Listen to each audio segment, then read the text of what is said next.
ओम नमो वः पितरो रसाय, नमो वः पितरः शोषाय, नमो वः पितरो जीवाय, नमो वः पितरः स्वधाय, नमो वः पितरः पितरो, नमो वो गृह्णान्न पितरो दत्तः सत्तो वः। शास्त्र कहते हैं कि पितृगण अत्यंत दयालु तथा कृपालु होते हैं। वह अपने पुत्र पौत्रों से पिंडदान व तर्पण की आकांक्षा भी इसलिए रखते हैं ताकि उन्हें जी भर करके मन भर करके आशीर्वाद प्रदान कर सके। श्राद्ध तर्पण से पितृ को संतुष्टि मिलती है। पितृगण प्रसन्न होकर के संतान सुख, धन धान्य, विद्या, राज सुख, यश, कीर्ति, पुष्टि, शक्ति, स्वर्ग एवं मोक्ष प्रदान करते हैं। लेकिन वे इतने नाजुक होते हैं कि छोटी सी गलती उन्हें आहत कर देती है और वे अपनी उपेक्षा से नाराज हो जाते हैं, रूठ जाते हैं। अगर वे देखते हैं कि उनके वंशज, उनके परिजन सामाजिक बुराई में लगे हैं, जैसे एक दूसरे से ईर्ष्या रखते हैं, बैर रखते हैं, बहुत ज्यादा गुस्से वाले हैं, या नशा करते हैं, या बहुत अधिक अपशब्दों का उपयोग करते हैं, तो पितृगण उनसे कुपित हो जाते हैं, नाराज हो जाते हैं और वो श्राप देकर पितृलोक को जाते हैं। अतः ध्यान रखें कि पितृपक्ष में कोई भी ऐसा काम न करे जो हमारे पितरों को दुखी करे। भाद्रपद माह के शुक्ल पक्ष की पूर्णिमा तिथि के दिन पितृलोक के द्वार खुलते हैं और समस्त पितृगण अपने अपने परिजनों के निवास स्थान के आसपास वायु रूप में आ जाते हैं तथा अपने परिजनों से अपेक्षा करते हैं कि हमारे लिए तर्पण करेंगे, पिंडदान करेंगे, श्राद्ध कर्म करेंगे। और जब उनके निमित्त वो कोई भी कर्म नहीं करते हैं तो वो उनको श्राप दे करके चले जाते हैं। लेकिन यदि हम अपने पूर्वजों के प्रति कृतज्ञता प्रकट करते हैं, जलांजलि देते हैं, तर्पण करते हैं, ब्राह्मण भोजन करवाते हैं, श्राद्ध कर्म करते हैं और पितरों को नमस्कार करके उनको प्रणाम करते हैं, तो वे सर्व पितृ मोक्ष अमावस्या के दिन हमको आशीर्वाद देकर ही पितृलोक की यात्रा पर पुनः प्रस्थान कर जाते हैं। प्रतिवर्ष भाद्रपद माह के शुक्ल पक्ष की पूर्णिमा तिथि से आश्विन माह के कृष्ण पक्ष की अमावस्या तक 16 दिन श्राद्ध कर्म किए जाते हैं। श्राद्ध कर्म करने के लिए सबसे पहले गाय के दूध में पकाए हुए चावल में शक्कर, इलायची, केसर व शहद मिला करके उसकी खीर का निर्माण करना चाहिए। गाय के गोबर के कंडे को प्रज्वलित करके यानी अंगारी जला करके किसी बर्तन में या किसी भी मिट्टी के पात्र में हवन कुंड में रख करके श्राद्ध करता व्यक्ति को दक्षिण मुखी होकर के यानी दक्षिण दिशा में मुख करके खीर से 3 आहुति देना चाहिए।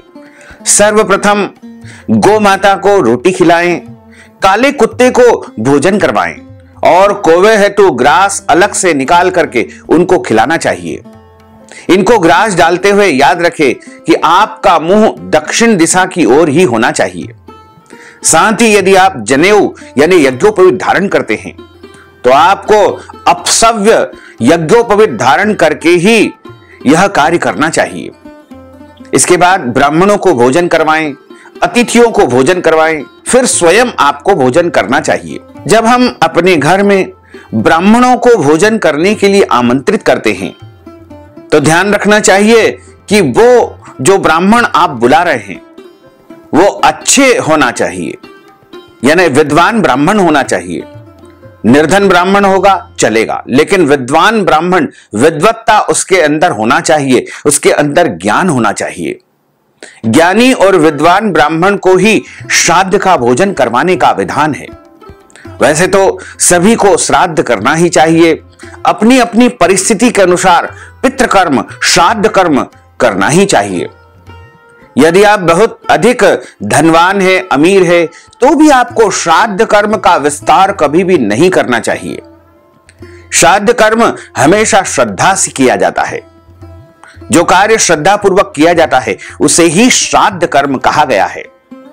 और इन 16 दिनों में जो भी व्यक्ति अपने पितरों के निमित्त श्राद्ध तर्पण आदि कर्म करते हैं, उसके जीवन में यदि कोई पितृदोष हो तो वो भी जड़ से नष्ट हो जाते हैं, क्योंकि ये 16 दिन ही होते हैं आपको अपने पितरों की तृप्ति करवाने हेतु, और पूरे वर्ष में केवल 16 दिनों में ही आप अपने पितरों को प्रसन्न कर सकते हैं, तृप्त कर सकते हैं। साथ ही कई लोगों का एक सवाल आता है कि क्या पितृपक्ष में हम अपने घर के देवी देवताओं का पूजन अर्चन कर सकते हैं या नहीं कर सकते हैं।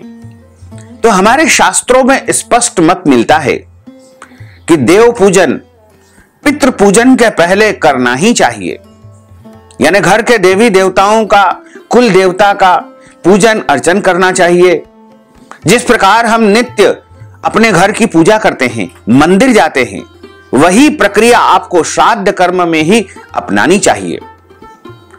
आजकल लोगों में एक भ्रम है कि कड़वे दिन है, कड़वे दिनों में पूजा नहीं की जाती है, मंदिर नहीं जाना चाहिए। ऐसा किसी भी शास्त्र में कोई प्रमाण नहीं है। ये एक मिथक है, एक धारणा है, इसलिए इसको बिल्कुल न माने और आप अच्छी प्रकार से प्रतिदिन श्राद्ध कर्म में भी भगवान का पूजन अर्चन करें, तुलसी जी को जल भी अर्पण करें, देवी देवताओं को भोग जरूर लगाएं, क्योंकि पितृगणों का यह कहना है कि जब तक आप देवी देवताओं को, भगवान को नैवेद्य यानी भोग नहीं लगाओगे, तब तक हम भी भोग स्वीकार नहीं करेंगे। और भगवान को जो भोग लगाया जाता है वही भोग पितरों को अर्पण करना चाहिए। उसी भोग को प्रसन्नता पूर्वक पितृगण स्वीकार करते हैं। यदि आप अपने पितरों के निमित्त श्राद्ध तर्पण आदि नहीं कर सकते हैं, तो आप पितरों के निमित्त यदि संक्षिप्त में श्राद्ध या तर्पण करना चाहते हैं, तो सबसे सरल विधि यह है कि आप अपने पितरों की तिथि के दिन या फिर श्राद्ध पक्ष में प्रतिदिन या फिर सर्वपितृ मोक्ष अमावस्या को, नवमी तिथि को, पंचमी तिथि को, चतुर्दशी को, एकादशी के दिन खुले मैदान में सूर्य भगवान के सामने, यानी सूर्योदय होने के बाद मध्याह्न काल में, दोपहर के समय, दोपहर 11:30 से लेकर के 12:30 के बीच में आपको सूर्य भगवान के सामने यानी खुले आकाश में एक भोग की थाली तैयार करना चाहिए और खुले आकाश में आपको रखना है। कहीं पर पृथ्वी पर आप उसको रख दीजिएगा। यदि पलाश यानी खांकरे के जो पत्ते होते हैं उनकी पत्तल और दोने में यदि आप भोजन सामग्री रखेंगे तो अति उत्तम रहेगा। इसमें आपको पितरों के निमित्त खीर, पूड़ी, मालपुआ और अन्य मेवा मिष्ठान तैयार करके और रखना चाहिए। ध्यान रखें, इसमें आपको लहसुन, प्याज और अभक्ष भक्षण का बिल्कुल भी उपयोग नहीं करना है। एक जल का पात्र रखे, तुलसी जी का पत्ता रखे। सर्वप्रथम सूर्य भगवान को उस समय जल अर्पण करें। उसके बाद नैवेद्य लगा करके हाथ ऊपर करके यानी अपने दोनों हाथ ऊपर उठा करके सूर्य भगवान से प्रार्थना करें कि हे सूर्य नारायण, आप तो सबके पिता है, आप प्रत्यक्ष देवता है। आपके माध्यम से हम ये श्राद्ध कर्म करना चाहते हैं, अपने पितरों को तृप्त करना चाहते हैं। इस प्रकार सूर्य भगवान से अपने मन की प्रार्थना करें और उसके बाद उस भोजन को गौ माता को आपको खिलाना चाहिए। यदि आपने ऐसा कर दिया तो आपका श्राद्ध पूरा माना जाएगा और आपके पितृ आपसे प्रसन्न होंगे, क्योंकि उनको इससे तृप्ति मिलेगी। इस प्रकार यदि हमारे घर परिवार में जन्म अथवा मृत्यु का सूतक लगा है, लेकिन हम श्राद्ध कर्म करना चाहते हैं, पितरों को तृप्त करना चाहते हैं, तो हमको श्राद्ध पक्ष में, पितृ पक्ष में अपने पितरों की तिथि के दिन या प्रतिदिन या कभी भी गौ माता को भोजन करवाने से भी श्राद्ध संपन्न माना जाता है। इस प्रकार आप अपने सामर्थ्य के अनुसार, शक्ति के अनुसार, समय के अनुसार श्राद्ध कर्म करेंगे तो निश्चित तौर से आपको पितरों का भरपूर आशीर्वाद प्राप्त होगा। वैसे तो पितृपक्ष की कई कथाएं आती है, लेकिन इनमें जो महत्वपूर्ण कथा है वो हम आपको सुनाने जा रहे हैं। महाभारत के दौरान कर्ण की मृत्यु हो जाने के बाद जब उनकी आत्मा स्वर्ग में पहुंची तो उन्हें बहुत सारा सोना और गहने दिए गए। कर्ण की आत्मा को कुछ समझ नहीं आया। वह तो भोजन तलाश रही थी, आहार की तलाश में थी। तो उन्होंने देवराज इंद्र से पूछा कि उन्हें भोजन के स्थान पर सोना क्यों दिया गया है। तब देवराज इंद्र ने कर्ण को बताया कि उसने अपने जीवित रहते हुए पूरा जीवन स्वर्ण दान किया है, सोने का दान किया है, लेकिन अपने पूर्वजों पितरों की तृप्ति के लिए कभी भी भोजन का दान नहीं किया है। तब कर्ण ने देवराज इंद्र से कहा कि उन्हें यह ज्ञात नहीं था कि उनके पूर्वज या पितृ कौन हैं। इसी वजह से वह कभी भी कुछ भोजन का, अन्न का दान नहीं कर पाए हैं। तब इसके बाद कर्ण को उनकी गलती सुधारने का एक अवसर देवराज इंद्र ने दिया और कहा कि जाओ, तुमको हम ये 16 दिन देते हैं और 16 दिन पृथ्वी पर जाकर के अपने पितरों के निमित्त अन्न दान करना, उनको भोजन करवाना, उनको तृप्त करना, तभी तुमको स्वर्ग लोक में आहार मिल पाएगा। 16 दिन के लिए कर्ण को पृथ्वी पर पुनः भेज दिया गया, जहां उन्होंने अपने पितरों को, पूर्वजों को, मृतक परिजनों को स्मरण करते हुए, उनको याद करते हुए उनका श्राद्ध किया, तर्पण किया, उन्हें आहार का दान दिया गया। और इसी कारण से इस 16 दिन की अवधि को पितृपक्ष या श्राद्ध पक्ष के रूप में माना जाता है। पितृपक्ष की एक और लोक कथा आती है। इसमें बताया है कि जोगे तथा भोगे 2 भाई थे। दोनों अलग अलग घरों में निवास करते थे। जोगे बहुत ही धनवान था और उसका भाई भोगे गरीब था, निर्धन था, आर्थिक रूप से कमजोर था। दोनों भाइयों में बहुत अधिक प्रेम था। जोगे की पत्नी को धन का घमंड था, अभिमान था, किंतु भोगे की पत्नी बड़ी ही सरल हृदय थी। एक समय की बात है, पितृपक्ष आया, श्राद्ध पक्ष आया और जोगे की पत्नी ने उससे पितरों का श्राद्ध करने के लिए कहा। तो जोगे ने कहा कि यह व्यर्थ का कार्य है और इसे ऐसा समझ करके टालने की चेष्टा करने लगा। कहने लगा कि यह श्राद्ध कर्म करने से, पितृ कर्म करने से कोई फायदा नहीं होता है। किंतु उसकी पत्नी समझती थी कि यदि ऐसा नहीं करेंगे तो लोग हमारे बारे में तरह तरह की बातें करेंगे। फिर उसे अपने मायके वालों को भोजन पर बुलाने और अपनी शान दिखाने का उचित अवसर कब मिल पाएगा। अतः वह अपने पति से बोली कि आप शायद ऐसा सोच रहे हैं कि आप श्राद्ध करेंगे तो मैं बहुत अधिक परेशान हो जाऊंगी। मेरी परेशानी की वजह से आप ऐसा कह रहे हैं, किंतु इससे मुझे कोई भी परेशानी नहीं होगी। मैं भोगे की पत्नी को बुला लूंगी और हम दोनों देवरानी जेठानी मिलकर के सारा काम श्राद्ध कर्म का संपन्न कर लेगी। फिर उसने जोगे को अपने पीहर नोता देने के लिए भेज दिया। दूसरे दिन उसके बुलावे पर भोगे की पत्नी सुबह सवेरे जल्दी आकर के श्राद्ध कर्म में काम में जुट गई। उसने रसोई तैयार की, अनेक प्रकार के भोजन पकवान बनाए, फिर सभी काम निपटा करके अपने घर को चली गई। आखिर उसे भी तो अपने पितरों का श्राद्ध कर्म, तर्पण कर्म करना था। इस अवसर पर न जोगे की पत्नी ने उसे रोका, न वह रुकी।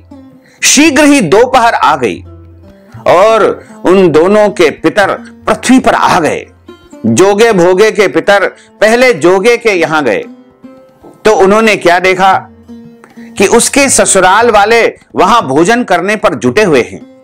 सभी लोग बड़े प्रेम से और भोजन कर रहे हैं। निराश होकर के सारे पितृ भोगे के घर पर गए।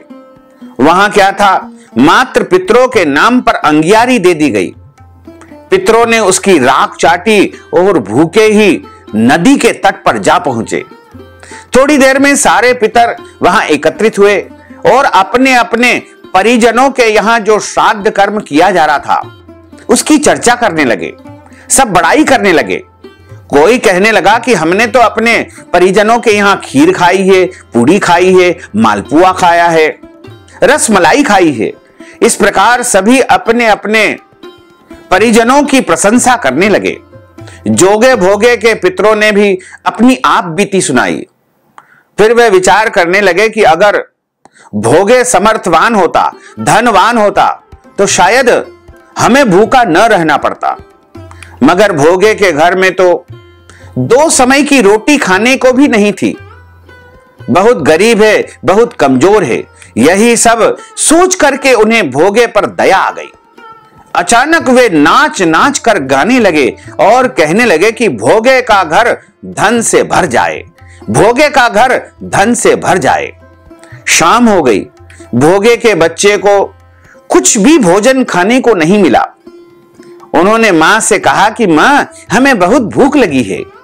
तब उन्हें टालने की गरज से भोगे की पत्नी ने कहा कि जाओ, आंगन में होदी ओंधी रखी है, उसे जाकर के खोल लो, जो कुछ मिले बांट करके खा लेना। बच्चे वहां पहुंचे तो क्या देखते हैं कि होदी मोहरों से भरी पड़ी हुई है। सोने चांदी हीरे जवाहरात उसमें भरे पड़े हैं। वे दौड़े दौड़े सभी बच्चे अपनी मां के पास पहुंचे और उसे सारी बातें बताई। आंगन में आकर के भोगे की पत्नी ने यह सब कुछ देखा तो वह भी हैरान रह गई। इस प्रकार भोगे भी धनी हो गया, धनवान हो गया, पितरों की कृपा उसे प्राप्त हो गई। मगर धन पाकर वह अहंकारी नहीं हुआ, घमंडी नहीं हुआ। अगले साल जब पितृपक्ष आया तो श्राद्ध के दिन भोगे की स्त्री ने 56 प्रकार के व्यंजन भोग बनाए। ब्राह्मणों को बुला करके श्राद्ध करवाया, तर्पण करवाया और भोजन करवाया, दक्षिणा दी। जेठ जेठानी को सोने चांदी के बर्तनों में उसने भोजन कराया।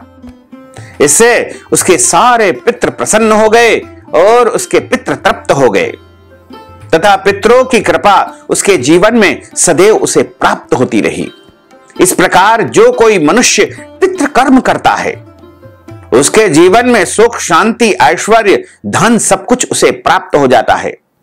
इसमें किसी भी प्रकार का कोई संशय नहीं है। पितृपक्ष का आरंभ इस साल 29 सितंबर 2023 से हो चुका है तथा इसका समापन 14 अक्टूबर को होगा।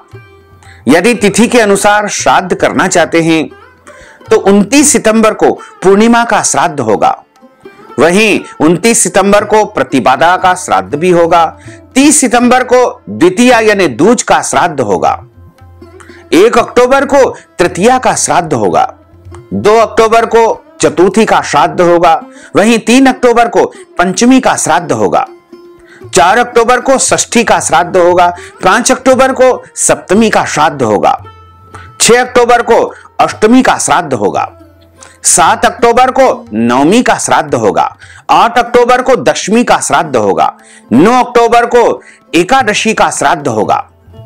10 अक्टूबर को किसी भी तिथि का श्राद्ध नहीं है, लेकिन इस दिन इंद्रा एकादशी का व्रत रहेगा, जिसे पितृ एकादशी भी कहा जाता है। तो सभी को 10 अक्टूबर के दिन एकादशी का व्रत रखना चाहिए। 11 अक्टूबर को द्वादशी का श्राद्ध होगा। 12 अक्टूबर को त्रयोदशी का श्राद्ध होगा। 13 अक्टूबर को चतुर्दशी का श्राद्ध होगा। 14 अक्टूबर को सर्व पितृ मोक्ष अमावस्या का श्राद्ध होगा। जाने अनजाने सभी पितरों के निमित्त इस दिन आपको श्राद्ध कर्म करना चाहिए। पितृपक्ष के दौरान इस दिशा में रोज एक दीपक आपको जलाना चाहिए। कभी भी आपके घर में धन की कमी नहीं रहेगी। पितृपक्ष के 16 दिनों का विशेष महत्व हमारे धर्म ग्रंथों और पुराणों में बताया हुआ है। इस दौरान पितरों के निमित्त श्राद्ध, तर्पण, पिंडदान, दान पुण्य आदि कर्म किए जाते हैं। पितृपक्ष भाद्रपद मास के शुक्ल पक्ष की पूर्णिमा से शुरू होकर के आश्विन माह के कृष्ण पक्ष की अमावस्या तक चलता है। इस बार 29 सितंबर से पितृपक्ष का आरंभ हो चुका है, जो कि 14 अक्टूबर तक चलेगा। इन 16 दिनों में पितरों के प्रति सम्मान प्रकट किया जाता है और कोई भी शुभ या मांगलिक कार्य संपन्न नहीं किए जाते हैं। इस दौरान वो ही काम करना चाहिए जिससे हमारे पितृ प्रसन्न होते हैं या उनकी आत्मा तृप्त होती है। ज्योतिष शास्त्र के अनुसार वास्तु शास्त्र में कुछ ऐसे उपाय बताए गए हैं जिन्हें करने से हमारा पितृदोष समाप्त होता है तथा हमारे पूर्वज मृतक परिजन प्रसन्न होते हैं। पितृपक्ष में ये खास उपाय आपको करना चाहिए। बस करना यह है कि अपने घर की दक्षिण दिशा में या कहीं भी दक्षिण दिशा में यम का एक दीपक आपको लगाना चाहिए। इसे पितरों की दिशा माना गया है। इस दौरान यदि आप तिल के तेल का एक दीपक अपने घर की दक्षिण दिशा में या फिर दक्षिण दिशा में कहीं पर भी पितृपक्ष में प्रतिदिन एक दीपक जलाएंगे तो हमारे पितरों को परम तृप्ति प्राप्त होगी, क्योंकि यमराज प्रसन्न होंगे और यमराज जब प्रसन्न होंगे तो हमारे पितृ भी प्रसन्न होंगे और खूब कृपा हमारे ऊपर बरसाएगी। पितरों के आशीर्वाद से घर में कभी भी धन दौलत की कमी नहीं होती है, साथ ही घर के लोगों की खूब तरक्की होती है। वे जीवन में बहुत सफलता को प्राप्त करते हैं। घर में हमेशा सुख शांति समृद्धि बनी रहती है। इसके अलावा पितृपक्ष के दौरान रोजाना पीपल के पेड़ के नीचे भी आपको एक दीपक जलाना चाहिए। यह दीपक यदि आप चाहें तो तिल के तेल का लगाएं या शुद्ध घी का लगाएं। माना जाता है कि पीपल के पेड़ पर समस्त देवी देवताओं के साथ पितरों का भी निवास होता है। तो यदि हम पितृपक्ष के दौरान प्रतिदिन पीपल के वृक्ष में जल, शक्कर और दूध मिला करके शुद्ध घी या तिल के तेल का दीपक जलाएंगे तो देवी देवताओं के साथ पितरों का भी आशीर्वाद प्राप्त होगा। साथ ही यह उपाय आपके घर परिवार के यदि पितृ दोष होंगे तो उनको भी जड़ से समाप्त कर देगा। पितृपक्ष के दौरान दक्षिण दिशा में दिया जलाने से पितृ प्रसन्न होते हैं, लेकिन आम दिनों में दक्षिण दिशा में दीपक जलाने की गलती आपको नहीं करना चाहिए, क्योंकि यह यमराज की दिशा है और यमराज मृत्यु के देवता है।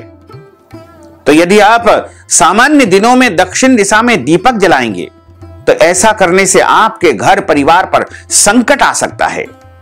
तो आपको दक्षिण दिशा में दीपक केवल पितृपक्ष में ही जलाना चाहिए। तो इस उपाय को यदि आप पितृपक्ष में करेंगे तो निश्चित तौर से आपके घर परिवार के पितृदोष समाप्त हो जाएंगे और आपके परिवार में सुख शांति समृद्धि का आगमन होगा। पितृपक्ष में गलती से भी इन वस्तुओं को, इन सब्जियों को नहीं खाना चाहिए, अन्यथा आपके पितर नाराज हो जाएंगे। सनातन धर्म में पितृपक्ष का बहुत अधिक महत्व बताया गया है। 16 दिनों में पितरों का तर्पण पिंडदान किया जाता है। पितृपक्ष पितृलोक से पृथ्वी पर आते हैं और जब उनके परिजन उनके निमित्त श्राद्ध करते हैं, तर्पण करते हैं, उनकी सेवा करते हैं तो उनको पुण्य फल प्राप्त होता है और पितर प्रसन्न होकर के अपना आशीर्वाद देते हैं। पितृपक्ष की इस अवधि में कोई भी मनुष्य, चाहे किसी भी धर्म का हो, किसी भी जाति का हो, किसी भी पंथ का हो, यदि अपने पितरों के निमित्त थोड़ा या अधिक कर्म करता है तो उसके पितृ उसे प्राप्त करके उसे आशीर्वाद अवश्य ही प्रदान करते हैं। इस अवधि में किसी भी तरह के पुण्य कार्य आपको करना चाहिए, क्योंकि यह समय बहुत ही अच्छा माना जाता है। लेकिन पितृपक्ष के दौरान खाने पीने से जुड़े कई ऐसे नियम बताए गए हैं जिनका उल्लंघन करने से पितृ नाराज हो सकते हैं। तो वो कौन कौन से ऐसे प्रमुख नियम हैं जिनका पालन हमको अवश्य करना चाहिए। पितृपक्ष में चने की सब्जी या चने की दाल से आपको दूर रहना चाहिए। मसूर की दाल का भी पितृपक्ष में उपयोग नहीं करना चाहिए। पितृपक्ष के दौरान चने का सत्तू, चने की मिठाई या चने से बने खाद्य पदार्थ का उपयोग नहीं करना चाहिए। इस दौरान मसूर की दाल का सेवन भी नहीं करना चाहिए। किसी भी कच्ची चीज को खाने की भी मनाही होती है, ऐसा करना अशुभ माना जाता है। साथ ही पितृपक्ष में गलती से भी लहसुन प्याज नहीं खाना चाहिए, क्योंकि लहसुन प्याज का जो भक्षण है वो पूरी तरह से पितृपक्ष में वर्जित माना गया है। इसकी वजह इनकी तामसिक प्रवृत्ति है। अगर आप इन दोनों चीजों को खाते हैं तो पितृपक्ष के दौरान इनका त्याग आपको करना चाहिए और इस दौरान सादा भोजन ही आपको करना चाहिए। अपने आचार विचार में भी आपको सरलता बना करके रखना चाहिए। पितृपक्ष की अवधि में आपको जमीन के अंदर उगने वाली सब्जियां जैसे गाजर, मूली, सलजम, शकरकंद, चुकंदर, अरबी और सूरन का सेवन नहीं करना चाहिए। इन सब्जियों को न तो खुद खाना चाहिए न किसी ब्राह्मण को खिलाना चाहिए। कहते हैं कि ऐसा करने से पितरों की नाराजगी आपको झेलना पड़ेगी। तो यदि आप अपने पितरों को प्रसन्न करना चाहते हैं तो आपको पितृपक्ष के दौरान पितरों की सबसे जो प्रिय वस्तु है वो है खीर। चावल और दूध से जो बनाई जाती है खीर का सेवन करना चाहिए। इसके अलावा मालपुआ जो कि शुद्ध घी से बनाए जाते हैं वो भी पितरों को अत्यधिक प्रिय है। इसके बाद आती है कद्दू की सब्जी, यानी काशी फल की सब्जी, जिसे कद्दू कहा जाता है, काशी फल कहा जाता है, वो भी पितरों को अत्यधिक प्रिय होता है। तो ये तीनों चीज यदि आप पितृपक्ष में खाएंगे तो आपके पितर आपसे बहुत अधिक प्रसन्न होंगे। साथ ही पितृपक्ष में यदि आप पूड़ी बनाते हैं तो तेल की पूड़ी नहीं बनाना चाहिए। यदि आप चाहें तो पितरों के भोग के निमित्त घी की पूड़ी तैयार कर ले और बाकी लोगों के लिए आप तेल की पूड़ी बना सकते हैं, उसका कोई दोष नहीं है। लेकिन पितरों के निमित्त आपको घी की पूड़ी बनाकर ही उसका भोग लगाना चाहिए। साथ ही पितरों के निमित्त जो भी भोग तैयार करते हैं, भोजन सामग्री आप तैयार करते हैं, पहले उस भोजन सामग्री का भगवान को भोग आपको लगाना चाहिए। उसके बाद ही पितरों को भोग लगाएंगे तो वो स्वीकार करेंगे। अन्यथा जब तक भगवान को भोग नहीं लगेगा तब तक पितृ भी उस भोजन को स्वीकार नहीं करेंगे। अगर आप अपने पितरों को प्रसन्न करना चाहते हैं, पितृदोष समाप्त करना चाहते हैं, या फिर आप पितृपक्ष में कोई भी श्राद्ध नहीं कर पाते हैं, तर्पण नहीं कर पाते हैं, पितरों के निमित्त कर्म नहीं कर पाते हैं, तो आपको इस मंत्र का उच्चारण पितृपक्ष में प्रतिदिन करना चाहिए। यदि मंत्र आप बोल नहीं सकते हैं, शुद्ध उच्चारण नहीं कर पाते हैं, तो हम बोल करके सुना रहे हैं, इसको भी आपको प्रतिदिन सुनना चाहिए। यदि आप प्रतिदिन इस मंत्र को एक बार भी उच्चारण कर लेंगे तो आपके पितरों को तृप्ति प्राप्त होगी, और जब उनको तृप्ति मिलेगी तो आपके घर परिवार के पितृदोष समाप्त हो जाएंगे। पितृपक्ष के अलावा प्रतिदिन सामान्य दिनों में भी इस मंत्र का आप उच्चारण कर सकते हैं। इस मंत्र का उच्चारण करने से मनुष्य को पितरों की परम कृपा प्राप्त होती है और उसके जीवन के सारे मनोरथ सफल हो जाते हैं। नौकरी में उन्नति प्राप्त होती है, व्यवसाय अच्छा चलने लगेगा, आजीविका में उन्नति होगी, घर परिवार में यदि बच्चों का विवाह नहीं हो पा रहा है तो उनका विवाह हो जाएगा। इसके अलावा जो भी समस्या है उनका समाधान आपको प्राप्त हो जाएगा। तो पितृपक्ष में आपको इस महामंत्र का उच्चारण करना चाहिए। यह मंत्र आपको यहां स्क्रीन पर भी लिखा हुआ दिखाई देगा। वैसे श्राद्ध के दिनों में श्रीमद् भगवत गीता के 7वें अध्याय को भी सुनना चाहिए या पढ़ना चाहिए। इससे आपके पितरों को तृप्ति प्राप्त होगी और उसका फल आपको मृतक आत्मा को मानसिक रूप से बोलकर कि जो हमने भगवान का यह पाठ किया है या मंत्र जाप किया है वह हम अपने पितरों को समर्पित करते हैं। श्राद्ध पक्ष के आरंभ और अंत में आपको इस मंत्र का उच्चारण अवश्य ही करना चाहिए। वैसे तो प्रतिदिन इस महामंत्र का यदि आप उच्चारण करेंगे तो आप निश्चित मानिएगा कि आपके घर परिवार में यदि बड़ा से बड़ा पितृदोष होगा तो वो भी समाप्त हो जाएगा और आपकी समस्त पीढ़ियों का उद्धार हो जाएगा। तो आप प्रेम पूर्वक इस महामंत्र का उच्चारण पितृपक्ष में प्रतिदिन करें। सामान्य दिनों में भी आप कर सकते हैं, लेकिन ध्यान रखें जब हम शुद्ध अवस्था में रहे उस समय ही इस महामंत्र का उच्चारण आपको करना चाहिए। सुबह जब हम स्नान कर लेते हैं उसके बाद उच्चारण कर सकते हैं, या दिन में कभी भी या शाम को भी हम इस महामंत्र का उच्चारण कर सकते हैं। महामंत्र है ओम देवताभ्यः पितृभ्यश्च महायोगिभ्य एव च नमः स्वाहाये स्वधाये नित्यमेव नमो नमः। पुनः हम आपको मंत्र बोल करके सुना रहे हैं।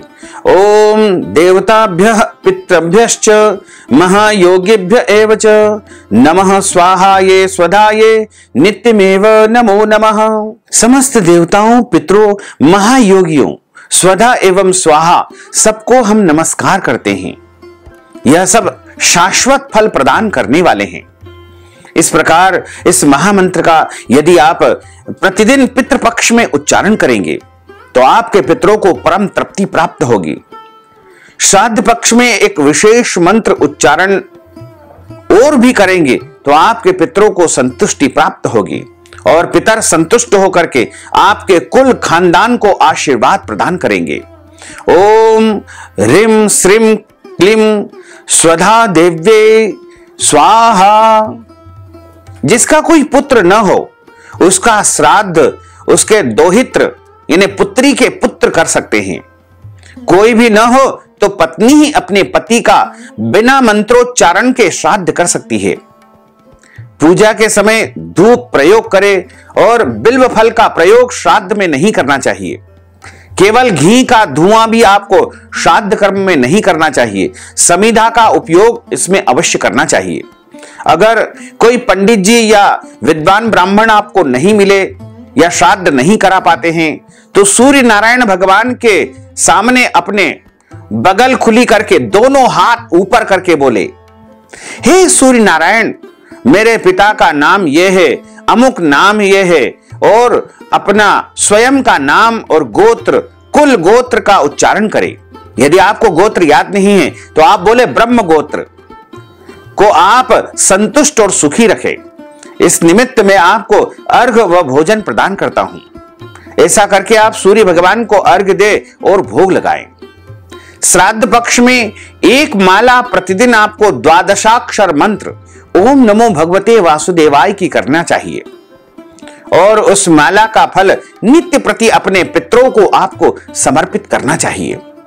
इस प्रकार यदि पितृपक्ष में अपने पितरों के निमित्त आप उपाय करेंगे, श्राद्ध करेंगे, तर्पण करेंगे, मंत्रोच्चार करेंगे, दीपक प्रज्वलित करेंगे या कोई भी उपाय करेंगे तो आपके पितर आपसे प्रसन्न हो जाएंगे और आपको भरपूर आशीर्वाद अवश्य ही प्रदान करेंगे। तो भक्तजनों, माताओं, बहनों, हमने जो ज्ञानवर्धक जानकारी आपको प्रदान की है इसको आप अधिक से अधिक लोगों को शेयर करिएगा, लाइक करिएगा, कमेंट करिएगा और यदि अभी तक आपने सब्सक्राइब नहीं किया है तो अभी और इसी समय सब्सक्राइब कर लीजिए ताकि इसी प्रकार की ज्ञानवर्धक वीडियो आपको सबसे पहले प्राप्त हो सके। आपको और आपके पूरे परिवार को सादर जय श्री कृष्ण, सादर धन्यवाद।